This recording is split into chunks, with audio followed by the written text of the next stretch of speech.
The St. Louis Cardinals can't stop winning, even if I would desperately like them to.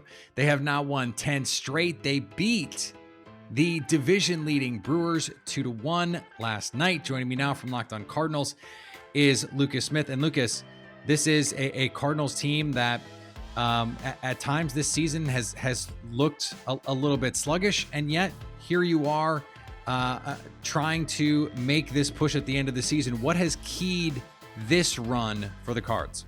I've talked about it a lot on Locked On Cardinals last couple of days. It's been the offense, and the game on Tuesday night, the Cardinals had very little offense, so it proves my point. But nevertheless, on this winning streak, it's been the key that the Cardinals have not only scored in an inning or two. They've been able to score in 3, 4, 5 multiple innings, pad the lead, or get insurance runs, whatever the situation may be.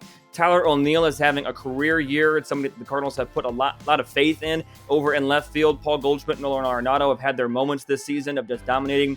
And in this 10-game winning streak, in my opinion, it's been the offense, but it's also been the old guys. John Lester, Adam Wainwright, J.A. Happ have all pitched phenomenally, but if I had to pick one, it'd be the consistent offense, not just in the first 2 innings, but throughout the entirety of the game.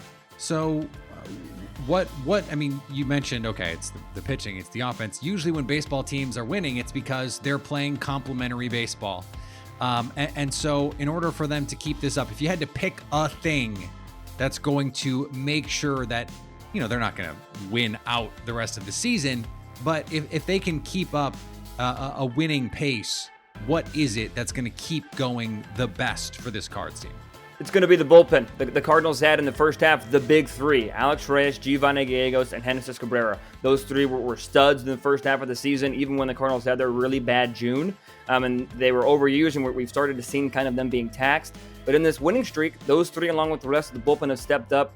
I have confidence maybe that the offense might not continue to be scoring 8-9 runs a game, but I have confidence they can still be comparable with the Goldschmidt, Arenado, O'Neill, et cetera, et cetera. Starting pitching is going to be what it's going to be, but the bullpen is going to make or break this team, in my opinion. You've got Luis Garcia and TJ McFarland, two, all due respect to them, no-name guys that have really stepped up. So to me, if those two guys can complement what were formerly known as the big three, who have pitched a lot better recently, the bullpen is going to be what sets this team maybe not necessarily apart, but what's going to help them down the stretch. And because it's not over. Obviously, the Cardinals have climbed back from the dead. There's nothing to say that the Phillies might not climb back from the dead, or the Padres, even the Reds. So it's going to be the bullpen that's going to help continue this team having success.